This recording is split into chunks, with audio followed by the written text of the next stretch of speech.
Agar sizda bank kartasi bo'lsa, telefon raqamingiz bankka ulangan bo'lsa, Click, Payme, mobil ilova yoki internet orqali pul o'tkazmalaridan foydalansangiz, bu video sizga bevosita tegishli. Men bugun oddiy ko'ringan, lekin odamlarni bir necha daqiqada katta qarzga, bloklangan kartaga yoki yo'qolgan pullarga olib kelayotgan juda muhim masalani tushuntirib beraman. Bu ma'lumotni hozirroq bilib olmasangiz, ertaga kech bo'lishi mumkin. Chunki firibgarlar endi avvalgidek qo'pol usullardan emas, ancha puxta, ishonarli va psixologik bosim beradigan usullardan foydalanmoqda. Kanalga hozirroq obuna bo'ling, videoga like bosing. Chunki men bu mavzuni oddiy odam tushunadigan tilda, lekin mutaxassis sifatida juda aniq qilib tushuntiraman. Oldin odamlar asosan bitta narsadan qo'rqardi, kartani yo'qotib qo'yish yoki pin kodni birov ko'rib qolishi. Ya'ni xavf ko'proq jismoniy edi. Kartangiz qo'lingizda bo'lsa, telefoningiz yoningizda bo'lsa, ko'pchiligi bankka borib karta ochilar, plastik karta bilan do'konda to'lov qilinar. Naqd pul yechib olinardi. Firibgarlik bo'lsa ham, odatda odamdan kartasini olib qo'yish, pin kodini bilib olish yoki hujjatlarni o'g'irlash orqali sodir bo'lardi.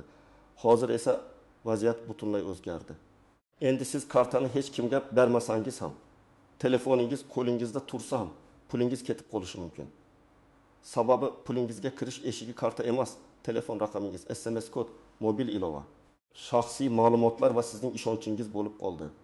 Firibgar uchun sizning kartangizni ushlash shart emas. U sizni gapirtirsa, qo'rqitsa, shoshiltirsa yoki aldab biror tugmani bostirsa, ko'pincha shu yetarli bo'ladi. Men amaliyotda ko'p ko'rgan holat shuki, odamlar pulni yo'qotganidan keyin bankka, operatorga yoki huquq tartibot organlariga murojaat qiladi. Lekin asosiy xato allaqachon qilingan bo'ladi. Masalan, SMS kod aytib yuborilgan. Ilovaga kirish paroli berilgan. Telefon ekranini ko'rsatish dasturi o'rnatilgan. Yoki notanish havolaga kirib karta ma'lumotlari yozilgan bo'ladi. Shuning uchun men bugun faqat qo'rqitish uchun emas, aynan oldindan himoyalanish uchun gapiryapman. Eng birinchi tushunadigan narsa bank, soliq, ichki ishlar, prokuratura, kiber xavfsizlik xizmati yoki mobil operator xodimi sizdan hech qachon SMS kod so'ramaydi. Hech qachon. Agar kimdir telefon qilib, men bankdanman, sizning hisobingiz xavf ostida, kodni ayting desa, bilingki bu 99% holatda firibgarlik. U qanday chiroyli gapirmasin, familiyangizni bilsin, karta raqamingizning bir qismini aytsin. Hatto sizning oxirgi operatsiyangizni taxminan aytsa ham, baribir kodni aytish mumkin emas. Nega ular shoshiltiradi? Chunki odam xotirjam bo'lsa, o'ylaydi, tekshiradi, bankning rasmiy raqamiga qo'ng'iroq qiladi. Firibgar esa sizga vaqt bermasligi kerak. U sizga hozir karta blok bo'ladi. Hozir nomingizga kredit olinadi. Hozir pulingiz yechib olinmoqda. Agar telefonni qo'ysangiz javobgar bo'lasiz deb bosim qiladi. Bu psixologik usul. Maqsad bitta. Sizni qo'rqitib odatdagi ehtiyotkorlikdan chiqarish. Masalan, bir ayolga soxta bank xodimi qo'ng'iroq qiladi. Unga sizning kartangizdan 4 million so'm Rossiyaga o'tkazilmoqda. Bekor qilish uchun SMS kodni ayting deydi. Ayol vahimaga tushadi. Chunki kartasida haqiqatdan ham 6 million so'm bor edi. U kodni aytadi. Aslida esa kod operatsiyani bekor qilish uchun emas, mobil ilovaga kirish yoki pul o'tkazmasini tasdiqlash uchun kelgan bo'ladi. Natijada 4 million emas, 6 million so'mning hammasi ketadi. Keyin bankka boradi, lekin bank ko'pincha kod mijoz tomonidan tasdiqlangan deydi. Bu yerda muammo shundaki, tizim texnik jihatdan operatsiyani egasi tasdiqlagan deb ko'radi. Yana bir misol, bir yigit ish izlab e'lon ko'radi. Uyda o'tirib kuniga 300 ming so'm ishlang deyilgan. Unga ro'yxatdan o'tish uchun karta raqamingizni va SMS kodni kiriting. Sizga avans tushadi deyshadi. U avans kutadi. Lekin aksincha kartasidan 20 million 200 ming so'm yechib olinadi. Bu yerda aldov shundan iboratki, odam pul kelishini kutib, pul ketayotganini sezmaydi. Har qanday ish beruvchi sizdan karta paroli, SMS kod yoki ilova parolini so'rasa, bu ish emas, xavf. Men birinchi navbatda doimiy ravishda mobil bankdan foydalanadiganlar xavotirliroq bo'lishi kerak deb hisoblayman. Ayniqsa bir nechta kartasi bor, katta pul aylantiradi, onlayn savdo qiladi, reklama orqali mijoz topadi. Telegramda savdo yuritadi yoki tez pul qabul qilib, pul yuboradigan odamlar. Chunki bunday odamlar ko'p xabar oladi, ko'p tranzaksiya qiladi. Shuning uchun soxta xabarni haqiqiy xabardan ajratishda charchab qolishi mumkin. Ikkinchi guruh ota-onalar va yosh kattalar. Ular ko'pincha bank ilovasidagi texnik so'zlarni chuqur bilmaydi. Lekin telefon orqali rasmiy ohangda gapirgan odamga tezroq ishonadi. Masalan, xavfsizlik bo'limidanman degan gap ularda ishonch uyg'otadi. Firibgarlar ham aynan shuni biladi. Ular muloyim gapiradi, keyin birdan qo'rqitadi. Keyin yana sizga yordam beraman deydi. Bu juda ishlaydigan usul. 3-guruh. Kredit olishni rejalashtirganlar yoki allaqachon kreditlari borlar. Hozir firibgarlar sizga imtiyozli kredit chiqdi. Kredit tarixingizni tozalab beramiz, jarimani yopib beramiz. Bankdagi arizangizni tezlashtiramiz degan bahonalar bilan odamlarni aldamoqda. Odamning kreditga ehtiyoji bo'lsa, u tezroq yechim izlaydi. Shoshilgan odam esa eng ko'p xato qiladi. Kim kamroq xavotir qilishi mumkin. Agar siz telefoningizga begona ilova o'rnatmasangiz, SMS kodni hech kimga aytmasangiz, kartangizda katta pul saqlamasangiz, bank operatsiyalarini faqat rasmiy ilova orqali qilsangiz va har bir xabarni tekshirsangiz, xavf ancha kamayadi. Lekin men baribir menga hech narsa bo'lmaydi deb o'ylamaslikni maslahat beraman. Firibgarlar aynan o'ziga ishongan odamni ham aldashi mumkin. Chunki ular texnik bilimdan tashqari inson psixologiyasidan foydalanadi. Avvallari firibgar sizni aldash uchun ko'p ma'lumotga ega bo'lishi kerak edi. Hozir esa siz haqingizdagi kichik ma'lumotlar ham yetarli bo'lishi mumkin. Telefon raqamingiz, ismingiz, qaysi bank kartasidan foydalanishingiz, Telegramdagi profilingiz, e'lon saytida qoldirgan raqamingiz, ijtimoiy tarmoqdagi rasmlaringiz, bularning hammasi birlashganda firibgar uchun ishonarli sahna yaratadi. Masalan, siz internetga telefon sotiladi deb e'lon qo'ydingiz. Bir kishi yozadi: "Men olaman, lekin boshqa shahardaman. Yetkazib berish orqali olaylik." Mana havola, pulingiz shu yerga tushadi. Siz havolaga kirasiz, u yerda xuddi mashhur yetkazib berish xizmatiga o'xshagan sahifa ochiladi. Siz karta raqami, amal qilish muddati va ism kodni yozasiz. Natijada siz telefon sotmaysiz. Aksincha kartangizdagi pulni yo'qotasiz. Chunki haqiqiy xizmat pul qabul qilish uchun sizdan SMS kod so'ramaydi. Yana bir o'zgarish, firibgarlar endi faqat pul yechish bilan cheklanmayapti. Ular sizning nomingizga mikroqarz, onlayn kredit yoki bo'lib to'lash xizmatlarini rasmiylashtirishga urinadi. Buning uchun ular pasport ma'lumotlari, telefon raqami, yuzni tasdiqlash, SMS kod yoki ilovaga kirishni qo'lga kiritishga harakat qiladi. Ba'zi odamlar pul yo'qotmaganini ko'rib xotirjam bo'ladi, lekin keyin bilsa, nomiga avtomillion yoki 15 million so'm qarz rasmiylashtirilgan bo'ladi. Bu holatda oqibat ancha og'irroq. Pul ketdi, tamom deb o'ylash mumkin, lekin kredit bo'lsa, har oy to'lov, foiz, jarima, kredit tarixining buzilishi, sudgacha boradigan jarayonlar paydo bo'ladi. Shuning uchun men doim aytaman, faqat kartadagi balansni emas, kredit tarixingizni ham vaqti bilan tekshirib turing. Ba'zi odamlar bankdan rostdan ham qo'ng'iroq qilishadi-ku deydi. Banklar ayrim hollarda qo'ng'iroq qilishi mumkin. Masalan, xizmat sifatini so'rashi, yangi mahsulot taklif qilishi yoki shubhali operatsiya bo'yicha ogohlantirishi mumkin. Lekin bank sizdan parol, SMS kod, karta CVV kodi, ilovaga kirish kodi yoki telefoningizga dastur o'rnatishni talab qilmaydi. Farq mana shu yerda. Agar sizga qo'ng'iroq qilgan odam o'zini bank xodimi desa, men tavsiya qiladigan eng to'g'ri yo'l. Suhbatni to'xtating va kartangiz orqasidagi yoki bankning rasmiy saytidagi raqamga o'zingiz qo'ng'iroq qiling. Telefon qilgan odam bergan raqamga qayta qo'ng'iroq qilmang. Chunki u ham firibgarning raqami bo'lishi mumkin. Rasmiy manba faqat bankning sayti, ilovasi yoki kartadagi aloqa raqamidir. Yana bir nozik jihat, SMS kelganda uning matnini o'qimasdan kodni aytish.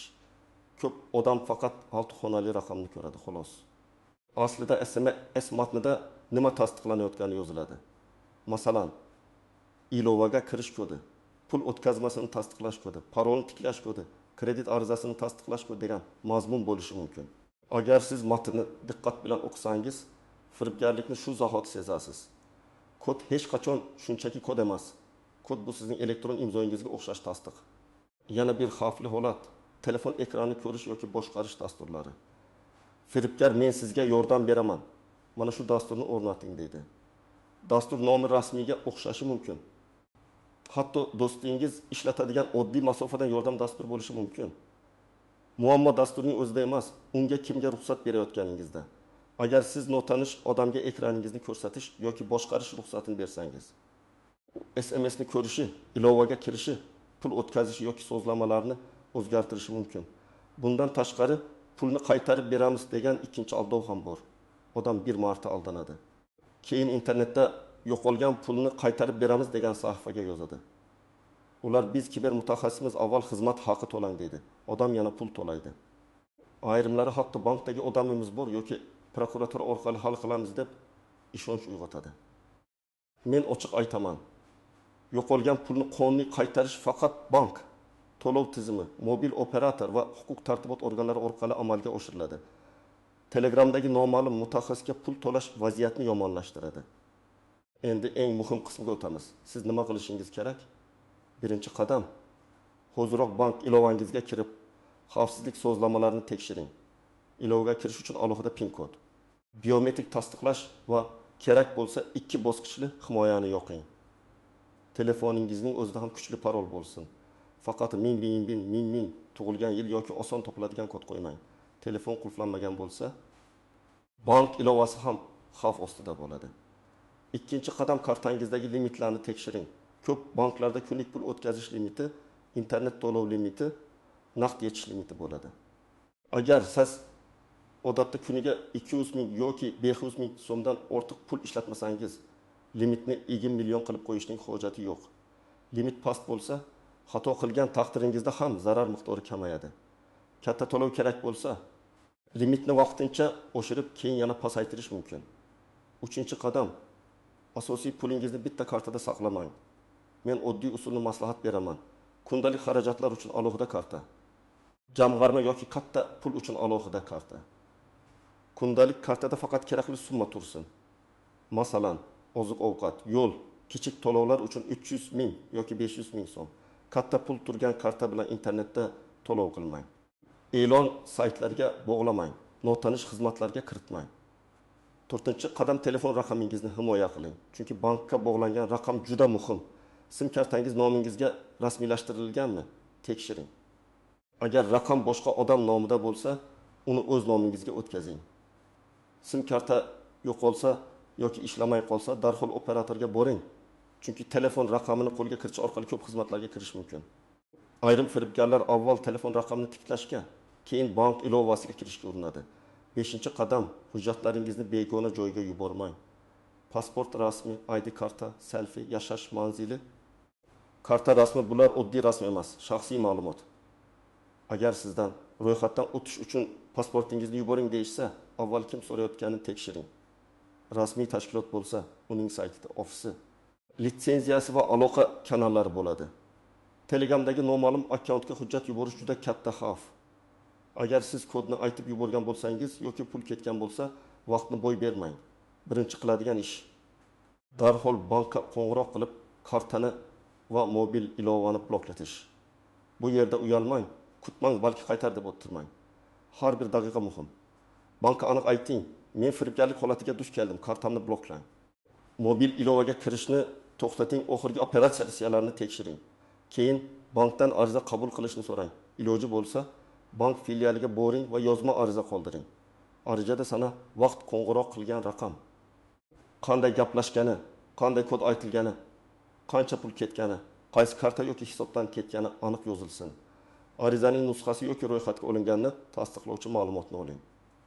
3-qadam, ichki ishlar organlariga yoki kiber jinoyatlar bo'yicha mas'ul bo'limga murojaat qilish. Sizda quyidagi ma'lumotlar bo'lsa, yig'ib boring.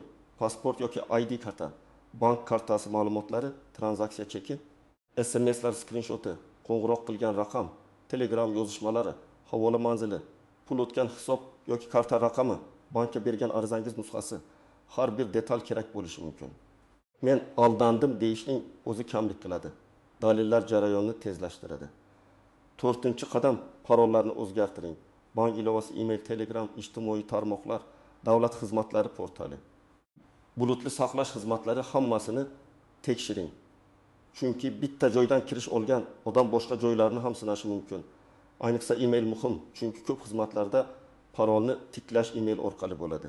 5-qadam, yaqinlaringizni ogohlantiring. Firibgar sizning akkauntingizdan foydalanib, qarindoshlaringizga tez pul kerak deb yozishi mumkin. Ota-onangizga, turmush o'rtog'ingizga, farzandlaringizga, yaqin do'stlaringizga ayting. Mening nomimdan pul so'ralsa, avval telefon qilib ovozimni eshiting.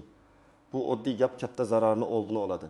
Birinchi xato, men faqat karta raqamini berdim, hech narsa bo'lmaydi deb o'ylash. Karta raqamining o'zi odatda pul yechish uchun yetarli bo'lmasligi mumkin, lekin u firibgarga keyingi bosqich uchun yordam beradi. U sizga ishonarliroq gapirish uchun shu ma'lumotdan foydalanadi. Kartangiz 909 oltin bilan tugaydi. To'g'rimi desa, odam darhol ishonib qoladi. Ikkinchi xato, SMS kodni bank xodimiga aytish mumkin deb o'ylash. Yo'q, mumkin emas. Kodni faqat siz bilishingiz kerak. Hatto haqiqiy bank xodimi so'rasa ham aytmaysiz. Chunki haqiqiy xodim bunday so'ramaydi. Uchinchi xato, havolaning ko'rinishiga ishonish. Soxta saytlar hozir juda o'xshash bo'ladi. Logotip, rang, matn, tugmalar hammasi haqiqiydek ko'rinadi. Lekin manzil 1-2 harf bilan farq qiladi yoki g'alati domen bo'ladi. Shuning uchun to'lov yoki karta ma'lumotini kiritishdan oldin sayt manzilini diqqat bilan tekshiring. Eng yaxshisi xizmatga havola orqali emas, rasmiy ilova yoki rasmiy sayt orqali kiring.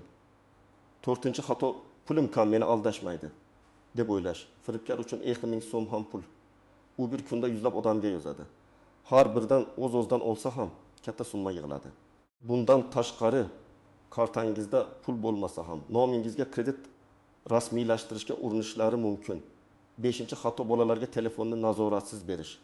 Bola o'yin o'ynab reklamadagi havolani bosishi, kodni kiritishi, karta bog'langan xizmatda to'lov qilishi mumkin. Agar telefoningizda bank ilovasi bo'lsa, bolalarga berganda alohida profil, parol yoki cheklovlardan foydalaning. Men sizga qo'rqinchli gaplarni aytayotgandek tuyulishi mumkin. Lekin maqsad qo'rqitish emas, odatlarni o'zgartirish. Xavfsizlik juda murakkab bo'lishi shart emas. Uchta qoida ko'p holatda yetarli himoya beradi. Kodni hech kimga aytmang. Notanish havolaga karta ma'lumotini kiritmang. Shubhali qo'ng'iroq bo'lsa, suhbatni uzib rasmiy raqamga o'zingiz qo'ng'iroq qiling. Men har doim bitta oddiy savol berishni maslahat beraman. Agar bu haqiqiy bank bo'lsa, nega meni shoshiltiryapti? Haqiqiy tashkilot sizga o'ylash, tekshirish, filialga borish, rasmiy raqamga qo'ng'iroq qilish imkonini beradi. Firibgar esa shoshiltiradi. Demak, shoshiltirishning o'zi xavf belgisi. Bugun men sizga eng muhim narsani tushuntirdim. Zamonaviy firibgarlik karta o'g'irlashdan ko'ra ko'proq ishonchni o'g'irlashga qurilgan. Oldin xavf kartaning o'zida bo'lgan bo'lsa, hozir xavf SMS kod, telefon raqami, havola, ilova va shoshilinch qarorlar orqali kelmoqda. O'zingizni himoya qilish uchun bank sozlamalarini tekshiring. Limitlarni pasaytiring. Katta pulni alohida saqlang. SIM kartangizni himoya qiling va hech qachon kodni birovga aytmang. Agar bu mavzu sizga tanish bo'lsa yoki sizga ham shubhali qo'ng'iroq bo'lgan bo'lsa, izohlarda yozing. Sizning tajribangiz boshqa odamni xatodan saqlab qolishi mumkin. Videoga like bosing. Kanalga obuna bo'ling va bu videoni yaqinlaringizga yuboring.